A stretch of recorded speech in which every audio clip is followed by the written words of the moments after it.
After selling thousands of Canva templates, I've learned what makes a design convert.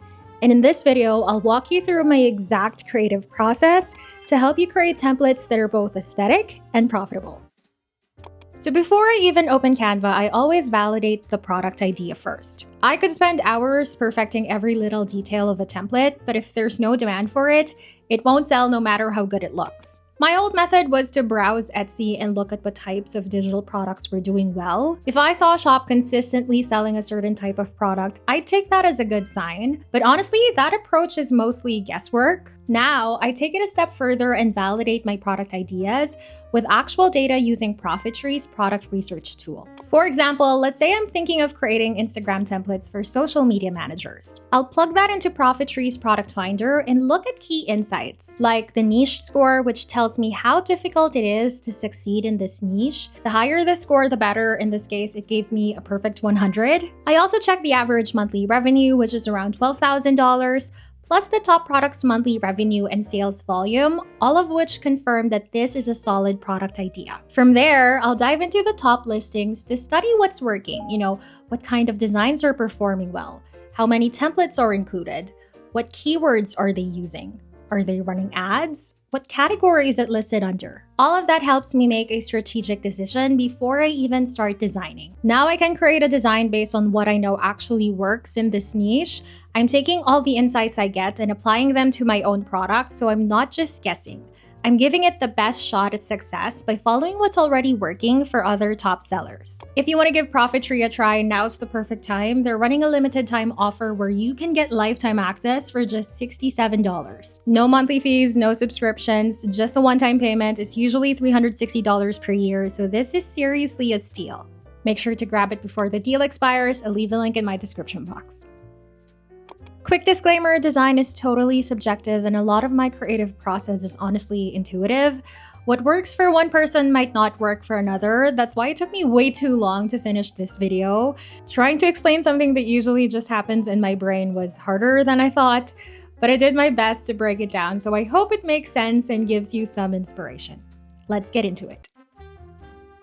Now let's go to my actual creative process. So in this video, I'll be designing Instagram templates for social media managers, a product idea we already validated using PROFITTREE, so we know it's a solid choice. After looking through the top selling listings, it's clear that modern designs are dominating in this niche. Most of them are super colorful too, so I'm going to put my own spin on that and create a version that aligns with what's working. The very first thing I do is look for inspiration. I go to Pinterest and Canva and just start browsing.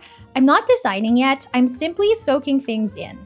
Why? Because the best way to spark creativity is to surround yourself with creative things. I look for anything that catches my eye. Maybe that's a color palette, a font style, a layout that looks nice. If something makes me pause or sparks an idea, I take note of it. This step is so important because it helps me build a mental mood board before I even touch a blank canvas. It's like warming up your brain creatively. You're training your eye for what looks good. Once I've gathered all the inspiration I like, I put everything into a simple mood board in Canva. I usually use the same size as the product I'm about to design. This way it's already set up to match the final format. I keep this mood board as the first page of my design file so I can easily refer back to it while I'm working. It's super helpful when you're deep into designing and need to stay consistent with your style. On this board, I include things like the color palette I want to use, fonts I'm going to be using, and any images or design elements that match the vibe I'm going for. It doesn't have to be super organized. It's basically just a visual guide to keep me inspired and on track as I design. Now let's quickly talk about how I choose fonts, colors, and photos, because these are crucial if you want your Canva templates to look nice. Different font styles give off different vibes. For example, serif fonts often feel more classic and elegant, while sans serif fonts tend to be more modern and clean. Script fonts feel feminine or creative, while bold display fonts give off a strong, confident energy. So when I'm choosing fonts, I always ask myself, what kind of feeling do I want this product to have? That guides my decision. If you're curious, here are some of my favorite fonts. For headers, The Seasons, Anton, Alara, CodePro, Zeti Formam, and Moringa. For body text, Poppins, Muktai, TT4s, and B Vietnam. For decorative fonts, Anastasia Script, Restrike Homemade Apple, and Flamish. The same rule applies to colors. Soft pastels might feel calm and dreamy, while bold, saturated colors feel energetic and loud. Neutrals are great for a clean, minimal look. I try to limit my color palette to about 3 to 5 shades max, so things don't start looking chaotic. Now here's where a lot of people go wrong. Your photos have to match your color palette. This is actually one of my biggest secrets to making templates look aesthetic. If your photos are clashing with your chosen colors, everything will feel off, even if the layout is great. I usually find my photos on Pexels and Canva itself, and here's a little trick for Canva. When you find a photo you like, right-click on it and hit Info. It'll tell you who the artist is behind that photo. Then you can click on their name and see more images from that same shoot or in that same style. This is gold because if one image fits your vibe, chances are the rest of their collection will too. It's the fastest way to get a set of cohesive photos that just work together. Once I have my mood board ready, the next thing I do is figure out what kind of content will go inside the templates because, let's be real, if you haven't done one of these templates before, you wouldn't know the content that normally goes inside it. This is where ChatGPT comes in. So let's say I'm designing Instagram templates for social media managers. I'll go to ChatGPT and ask something like, can you give me 20 Instagram post ideas for social media managers? And it'll give me a whole list of content ideas like tips, reminders, engagement questions, client testimonials, and more. From there, I can handpick the best ones and use them as placeholder text inside my templates. It helps me create designs that are actually useful for the customer, not just pretty. This step saves me so much time, especially when I'm not 100% sure what kind of content would make sense for a certain niche. Instead of guessing, I get tailored content ideas instantly. Now that everything's ready, it's finally time to start designing. I'm going to create a 15-page set of Instagram templates for social media managers, and I'll walk you through my process as I go. I'll do my best to explain what I'm doing step by step and share the little techniques I personally use to make my designs look clean, cohesive, and aesthetic. For this design, my goal is to create something modern with a little scrapbook feel. I'll add a pop of color to keep it visually interesting. I've noticed that modern layouts are really trending right now. I personally enjoy creating this style so much, so that's what we're going to be doing today. I'm starting with a clean white background. For the header, I'm using 2 fonts. One is a handwritten style for a personal creative touch, and the other is a bold font to create contrast and grab attention. The main text on this page will say how to grow on Instagram. Next, I'm picking a photo from the selection of photos I collected earlier. I'm going to remove the background and apply a black and white filter here. Now, for one of my go-to design tricks, I'll grab a rectangular shape, stretch it across the sides of the page, and add a black border around it. Inside this shape, I'm going to add some repetitive text, in this case, the word social media repeated with a small circle in between each one to space them out nicely. I'll duplicate that same design element but change the color to create variation, then rotate it slightly to make the layout more dynamic. Finally, I'll place the edited photo in between those 2 long rectangles so it looks like her hand is resting right on top of the shape. It adds a nice layered effect and makes the design feel intentional. One little thing I like to do with my text is reduce the letter spacing. It's a personal preference, but I find that tightening the space between letters gives the design a more modern and elegant look. When there's too much spacing, it can start to feel a bit awkward, so this small tweak makes a big difference in the overall vibe, at least for me. And that's our first page done. Now for page 2, I'm starting with a black background, but I don't want it to look flat or boring, so I'm adding some texture. I just search film texture in the Canva elements, pick one I like, and lower the transparency to around 30%. See how that instantly adds depth to an otherwise plain background? It's such a small thing, but it makes a big difference. For the text, I'm typing "Did you know" as the header, then I'll place a photo in the bottom right corner and remove the background. Notice how I chose a woman wearing a pink sweater? That's intentional. Her outfit complements the pink font we're using in this design. This goes back to the tip I shared earlier, always choose photos that match your color palette. It's a simple trick, but it makes the entire layout look more cohesive and intentional. Now I'll add a paper sticky tape element to give it a scrapbook kind of feel. That's where I'll place the "Did you know" fact for this post. Next is the body text. I'm just using filler text here, so usually I head to Google, search for a lorem ipsum generator, and copy paste a chunk of text. I always keep my paragraph text justified. That's just a personal personal preference, but I think it makes everything look much cleaner. Seriously, compare it to left or center aligned text. Justified just hits different. And finally, to add some more personality, I'm including a couple of star doodles, one on each side of the design. It adds a fun, playful touch without overwhelming the layout. Here's a quick tip. When you're searching for elements in Canva, make sure to filter by free in the search bar.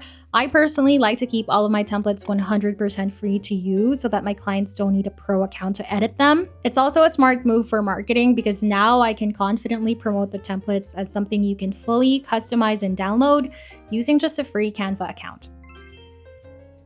Now for page 3, I'm using a full photo as the background. I also like using blurry photos. I feel like it just gives the design an instant visual impact. Just like in page 2, I'm placing the same film texture on top and lowering the transparency to keep things consistent across the whole set. I'm also bringing back the rectangle with filled text from page 1. And this is something I always remind people. You don't have to reinvent the wheel with every page. Reusing elements you've already used not only saves you time, but it also helps your template set look cohesive. For the text, I'm adding a simple headline, now booking for June. Then I'm placing a little button element at the bottom that says message us to book a slot. This gives the design a clear call to action, which is super important in templates like these. To finish off, I'm reusing the same star doodle element we used earlier for that touch of personality. And I'm adding one more thing, a shiny sticky tape element. I'm just going to rotate it slightly. When it comes to placing elements, I like to experiment and play around.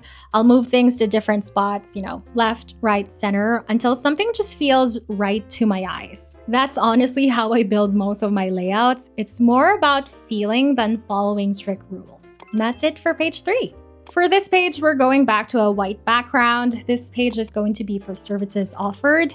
I'm adding 2 photos here, both with the backgrounds removed and in black and white filters.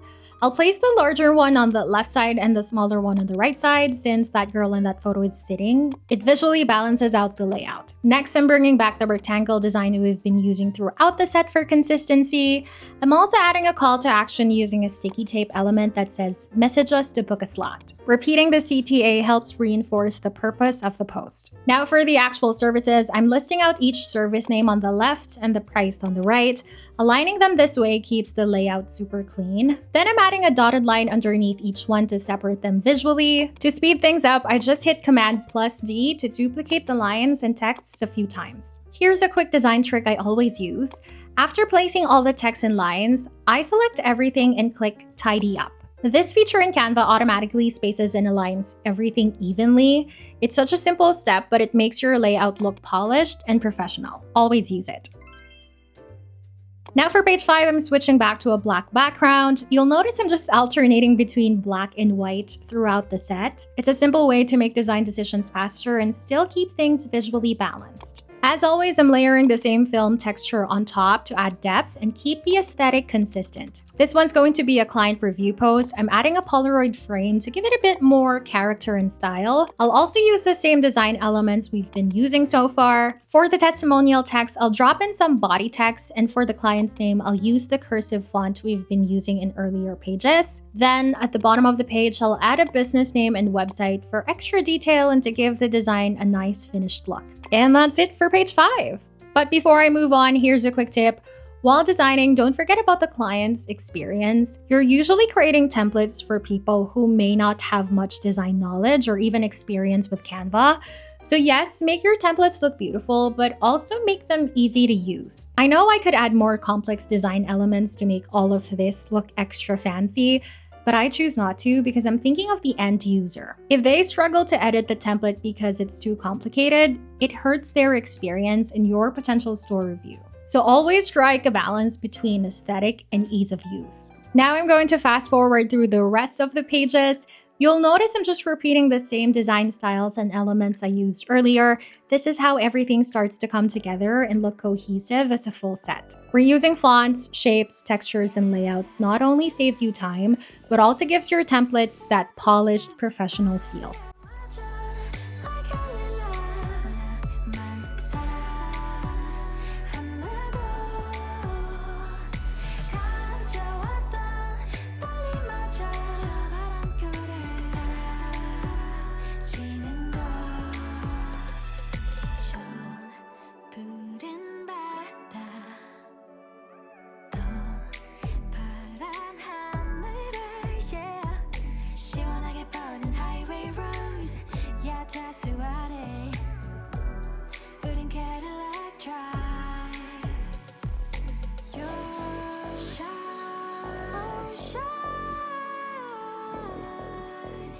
Just take my hand, as a young.